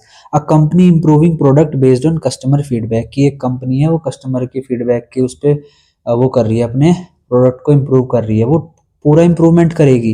Customer ने फीडबैक दिया कि आपके प्रोडक्ट में ये दिक्कत है और स्टाफ ऐसा है, तो वो क्या करेगी, स्टाफ को भी समझाएगी, स्टाफ में भी चेंज करेगी, उनमें भी इम्प्रूवमेंट करेगी और प्रोडक्ट में तो इम्प्रूवमेंट करेगी करेगी। सो वो क्या करेगी, टोटल क्वालिटी मैनेजमेंट करेगी, सारा का सारा काम संभालेगी ताकि क्वालिटी मैनेज हो सके। Just in time, just in time में आपको बस एक तरीके से समझाऊंगा, एक एग्जांपल के साथ पूरा समझ जाओगे, बाकी ये पढ़ लेना। जस्ट इन टाइम में क्या होता है कि जो मटेरियल होता है वो तभी आता है जब हमें प्रोडक्शन में नीड होती है उसकी। अब जैसे कि एक कंपनी है गाड़ी बनाने की, उसको गाड़ी बनानी है, उसको सपोज 1 साल का टारगेट है कि उसको 10 लाख गाड़ी बनानी है सारी फैक्ट्रीज में टोटल मिला के। अब आप ये बताओ, 10 लाख गाड़ी बनानी है, 10 लाख गाड़ी में हर एक गाड़ी में 4 4 टायर चाहिए, तो टोटल टायर हो गए 40 लाख। अब आप ये सोचो कि क्या कंपनी साल के स्टार्टिंग में या बीच में बोल दे कि आप एक काम करो 40 लाख टायर ला के रख दो, ऐसा नहीं बोलेगी ना। वो क्या बोलेगी कि हमारा छोटा वेयर हाउस है, हर हफ्ते टायर आते रहेंगे, गाड़ी में लगते रहेंगे और यूज होते रहेंगे। सो जस्ट इन टाइम यही होता है कि जब प्रोडक्शन की जरूरत होती है तब वो उसका यूज होता है, इससे वेस्टेज भी नहीं होती, इन्वेंट्री के लेवल भी सही मेंटेन रहते हैं, भरगिन रहती है इन्वेंट्री। अब सपोज कंपनी ने 40 लाख टायर मंगा तो लिए, सारा कैश भी चला गया, सब कुछ चला गया, गाड़ी नहीं बिकी, ठीक है। सो जब मटेरियल की यूज होता है, जब भी मटेरियल की नीड होती है तभी वो आता है प्रोडक्शन के लिए। Statistical quality control, SQC uses statical technique to monitor and control quality. इसमें क्या होता है, डाटा का स्टैटिस्टिक्स का यूज किया जाता है ताकि ये पता लगाया जा सके, क्वालिटी कंट्रोल करी जा सके कि भाई डिफेक्ट क्या आ रहा है। यूजेस कंट्रोल चार्ट, जैसे कि एक कंपनी है, उसने क्या करा, वो मोबाइल बनाती है, सो उसने उसने क्या करा, डाटा रिकॉर्ड करा कि भाई मोबाइल में ना 100 मोबाइल बने, उसमें से 10 मोबाइल में क्रैक आ गया, हल्का सा स्क्रीन पे क्रैक आ गया। सो उसने ये रिकॉर्ड कर लिया कि क्रैक आ गया। उसके बाद उसने ये देखा कि 100 में से 5 मोबाइल में थोड़ा टेम्परेचर का इशू आ रहा है। सो वो ये सारी चीज़ें डाटा रिकॉर्ड कर लेगी, इससे क्या होगा, डिफेक्ट फाइंड आउट करने में हेल्प होगा। और वो क्या टेक्निक यूज कर सकती है कि भाई सुबह के टाइम पे ना 5 क्रैक आए, शाम के टाइम पे 10 क्रैक आए, इसका मतलब ज्यादातर प्रॉब्लम जो हो रही है वो रात के टाइम में, शाम के टाइम में हो रही है। जब सुबह को बना रहे हैं तब तो 5 डिफेक्ट्स आ रहे हैं, जब शाम के टाइम बना रहे हैं तब ज्यादा क्रैक हो रहे हैं। सो क्या दिक्कत आ रही है, ये सब चीजें वो स्टैटिस्टिकल क्वालिटी कंट्रोल में देखते हैं। इससे क्या होता है, कंपनी की जो क्वालिटी होती है प्रोडक्ट को लेके वो इम्प्रूव हो जाती है। Using control charts to monitor बोतल फिलिंग एक्यूरेसी, ये सब देखा जाता है, यही होता है स्टैटिस्टिकल क्वालिटी कंट्रोल, डाटा का यूज करना और टेक्निक्स का यूज करना क्वालिटी इंप्रूव करने के लिए, कंट्रोल करने के लिए। ये सारे टॉपिक्स मैंने कवर करा दिए हैं, जैसे कि पहले आपको मैंने क्या किया था, मार्क कर दिया था येलो से जो कवर नहीं कराए थे, इसमें कोई भी मार्क नहीं है, इसका मतलब सारे टॉपिक्स आपके कवर हैं, हर एक चीज़ कवर है। और जो आप थोड़ा सा डिटेल में पढ़ना चाहते हो वो भी पढ़ सकते हो, और जो मैंने इंपॉर्टेंट बताए हैं वो आप देख लेना। हर एक यूनिट में से 1 2 टॉपिक्स ऐसे होते हैं जो बहुत इंपॉर्टेंट होते हैं। यूनिट 3 में आपको दिख रहा होगा plant layout, plant location, method study, work study, ये तो बहुत इंपॉर्टेंट है, पूरी यूनिट इंपॉर्टेंट है, इसको कर लेना। आगे करते हैं, नेक्स्ट है लास्ट में जो हम करते हैं पेपर प्रीवियस ईयर का। सो एक्सप्लेन क्वालिटी कंट्रोल, ये तो आपको पता ही चल चुका है, JIT पता चल चुका है, टोटल क्वालिटी मैनेजमेंट क्या होता है ये भी पता है अब आपको, EQ इकोनॉमिक ऑर्डर क्वांटिटी क्या होता है ये भी पता है, EOQ प्लांट लोकेशन भी आपको पता है। अब करते हैं क्वेश्चन 6, मैं इसका न्यूमेरिकल आगे कराऊंगा, ठीक है। अभी के लिए बस क्वेश्चन थोड़ा बताता हूँ कौन कौन से क्वेश्चन आपको दिख ही रहा होगा, ऐसे ऐसा पेपर आता है, न्यूमेरिकल भी आ जाते हैं। अब करते हैं आगे। सो क्वेश्चन 6 और 7 तो न्यूमेरिकल है, ये मैं आपको अभी आगे करा दूंगा, पहले थ्योरी पढ़ते हैं थोड़े से क्वेश्चंस फिर करते हैं आगे। सो क्वेश्चन 8 में क्या है, explain with example different statistical quality control tools. So definition अगर आती सपोज इसकी आ जाता है क्वेश्चन, सो स्टैटिस्टिकल क्वालिटी कंट्रोल टूल क्या होता है ये लिख देना। इसके टूल्स में आपको बता देता हूँ कि जैसे कि क्या हो जाता है, चेक शीट हो जाता है, डाटा कलेक्शन टूल हो जाता है। इसमें क्या करते हैं, कंपनी जो होती है वो रिकॉर्ड करती है कि एक दिन में कैसे कैसे डिफेक्ट हो रहे हैं, उस पर स्क्रैच आ रहा है, क्रैक हो रहा है, या फिर कोई कलर का इशू आ रहा है। सेकंड टूल क्या हो गया, हिस्टोग्राम फ्रीक्वेंसी डिस्ट्रीब्यूशन। इसमें क्या करते हैं, इसमें वो देखते हैं चार्ट पे कि बोतल फिल वॉल्यूम्स कितना है, मतलब ज़्यादातर जो बॉटल्स हैं उसमें 500 ml तक सपोज कोल्ड ड्रिंक फिल हो रही है, लेकिन कुछ बोतल ऐसी हैं जिसमें सिर्फ 450 90 ml फिल हो रही हैं। सो ये हिस्टोग्राम के थ्रू, एक बार ग्राफ के थ्रू शो होता है, वैल्यूज आती हैं। सो ये भी एक टूल होता है। उसके बाद आता है आपका पेरिटो चार्ट भी होता है, 80-20 रूल होता है इसमें। इसमें क्या करते हैं, वो ये देखते हैं कि डिफेक्ट्स को एनालाइज करते हैं कि 60% तो स्क्रैचेस आ रहे हैं, 25% सपोज क्रैक हो रहा है, 10% कलर इशू आ रहा है। तो कंपनी को समझ में आ जाता है ज़्यादातर जो दिक्कत आ रही है वो स्क्रैचेस में आ रही है, ज़्यादातर जो मोबाइल्स होते हैं कुछ भी हो रहा है उसमें स्क्रैच की दिक्कत ज़्यादा आ रही है। सो ऐसे कंपनी पता करती है, ठीक है। कॉज एंड इफेक्ट डायग्राम भी एक टूल होता है, उसमें क्या करती है कंपनी, मशीन का यूज़ करती है कि स्प्रे का प्रेशर बढ़ा के देखती है, या फिर मशीन को थोड़ा चेंज करके देखती है, कभी थोड़ा हाई फ्रीक्वेंसी पे काम करवाती है कि भाई हाई फ्रीक्वेंसी की वजह से तो ये दिक्कत नहीं आ रही, या फिर लो फ्रीक्वेंसी की से दिक्कत नहीं आ रही। सो कंपनी क्या करती है, मशीन को चेंज करके देखती है कि भाई हम एक काम करते हैं, मशीन का जो लेवल है वो थोड़ा लो पे सेट करके फिर काम करवा के देखते हैं, तब डिफेक्ट करती है कि नहीं करती।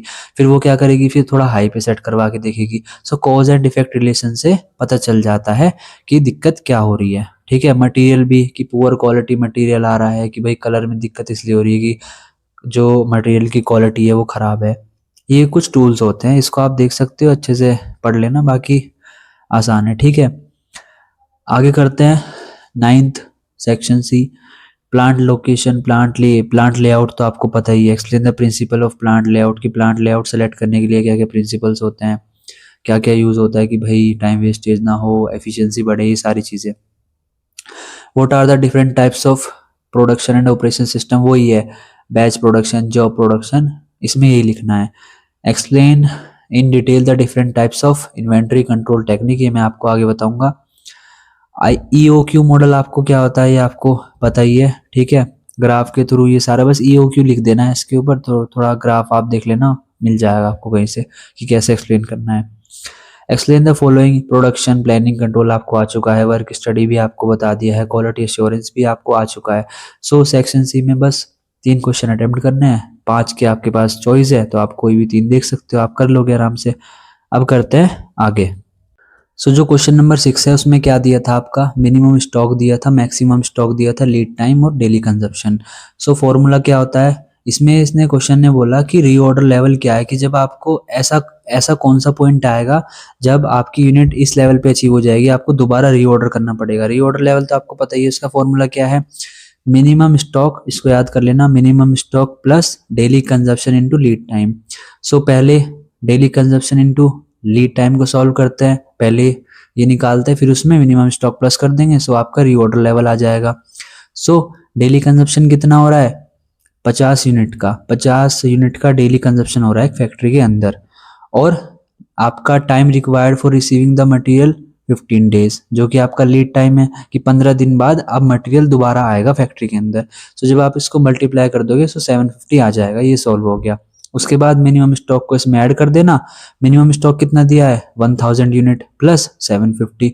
सो जैसे ही आपकी जो यूनिट्स है वो 750 पे पहुंचेगी, तुरंत आपको रीऑर्डर करना पड़ेगा, ठीक है। दोबारा से आपको सामान रॉ मटेरियल मंगाना पड़ेगा, यही है रीऑर्डर लेवल। बस आप ये फॉर्मूला याद रखना, minimum stock plus daily consumption into lead time, ये अब आप सॉल्व करोगे, आपको वहाँ पर डेली कंजप्शन भी दिया होगा, लीड टाइम भी दिया होगा, और मिनिमम स्टॉक जब आप उसमें प्लस कर दोगे तो आपका आंसर आ जाएगा रीऑर्डर लेवल, कि इस लेवल पे जैसे ही हमारी क्वांटिटी पहुंचेगी, हमारी यूनिट्स पहुंचेगी, तब हमको दोबारा से रीऑर्डर कर देना है। ठीक है।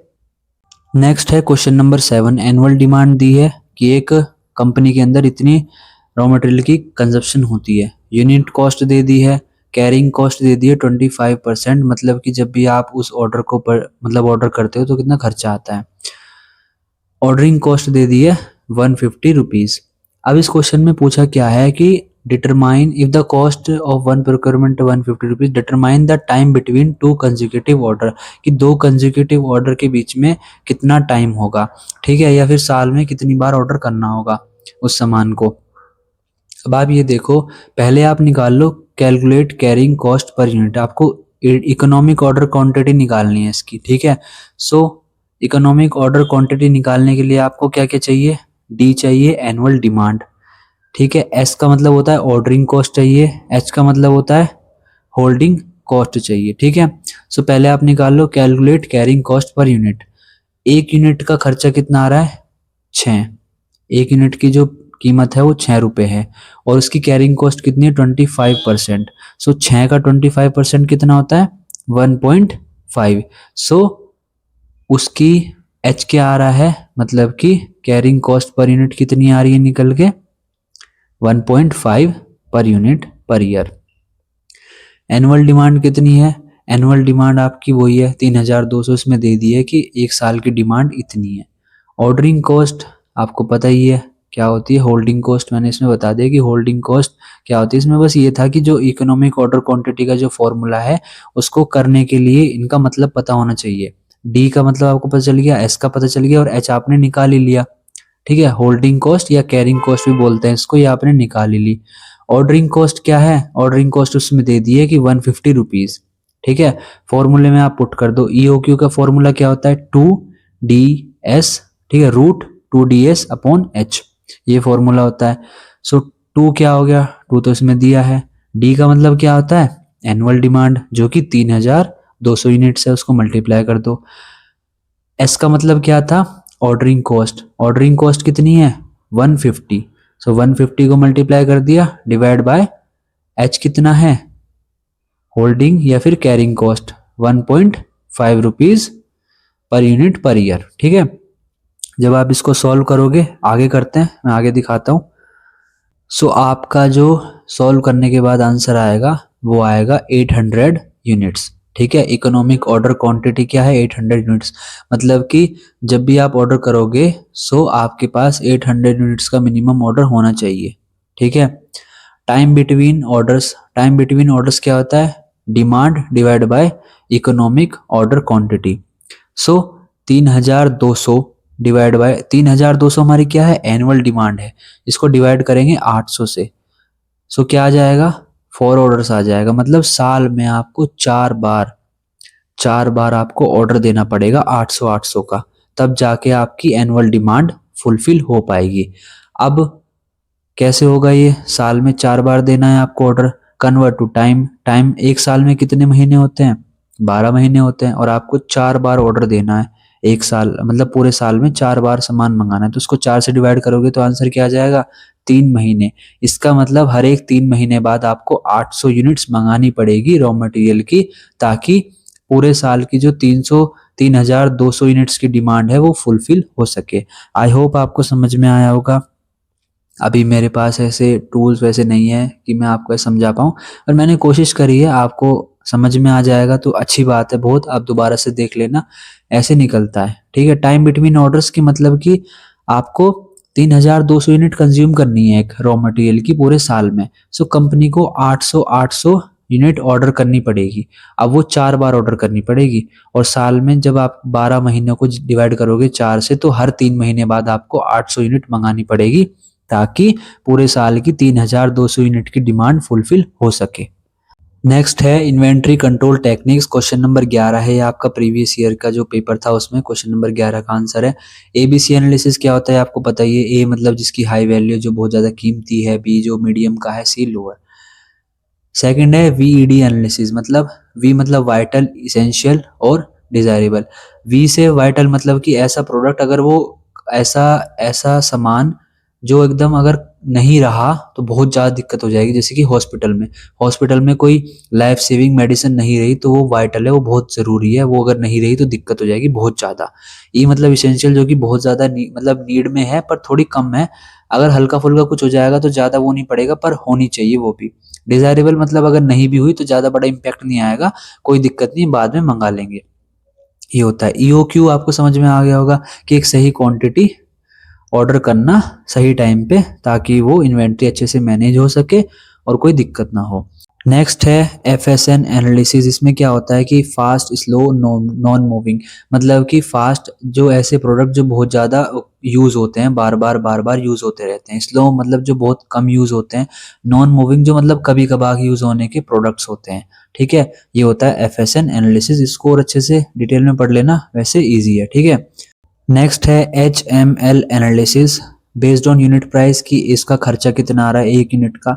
H का मतलब हाई कॉस्ट, जिनमें हाई कॉस्ट आती है कि मतलब थोड़ा सा सामान खरीदने के लिए बहुत ज़्यादा पैसे रिक्वायर होते हैं, जैसे कि टेक प्रोडक्ट्स होते हैं। M का मतलब मीडियम कॉस्ट, ऐसे ऐसे प्रोडक्ट को आइडेंटिफाई करना जिनमें जिनमें थोड़ी सी कॉस्ट कम आती है और ठीक ठाक आ जाता है। L कॉस्ट मतलब कि जिनमें थोड़ा कम पैसा रिक्वायर्ड होता है लेकिन क्वांटिटी बहुत ज़्यादा आ जाती है। सो ये होता है HMN एनालिसिस। सो कंपनी क्या करती है, इस टेक्निक को भी यूज़ करती है अपनी इन्वेंट्री को मैनेज करने के लिए। वो ऐसा सामान जो हाई कॉस्ट होता है उसको सही टाइम पे अपने पास भी रखती है और थोड़ा अच्छे से भी रखती है, और जो लो कॉस्ट का होता है उसको थोड़ा संभाल, मतलब इतना ज़्यादा ध्यान नहीं देती पर उसको भी अपने पास इन्वेंट्री में रखती है। ठीक है, क्योंकि एक तो वो लो कॉस्ट है और कम प्राइस में ज़्यादा आ जाता है तो कोई दिक्कत की बात भी नहीं है। जस्ट इन टाइम आपको समझ में आ गया होगा कि जब हमें रिक्वायर होती है तब वो प्रोडक्ट हमारे पास आ जाता है। आई होप आपको ये वीडियो इन्फॉर्मेटिव लगी होगी। अपने फ्रेंड्स के साथ शेयर कर देना, चैनल को सब्सक्राइब कर देना, वीडियो को लाइक कर देना, कमेंट करके बताना कोई भी डाउट हो तो। मैं कोशिश कर रहा हूँ कि आपको अच्छे से अच्छे समझ में आए, अच्छे से समझ में आ जाए। ठीक है, और अपना बेस्ट देने की कोशिश कर रहा हूँ मैं। सो आपका पेपर अच्छा जाएगा। बेस्ट ऑफ लक आपके एग्जाम के लिए, और अपने फ्रेंड्स के साथ भी शेयर कर देना। कोई डाउट हो तो पूछ लेना। बाकी मिलते हैं अगली वीडियो में। Thank you, bye.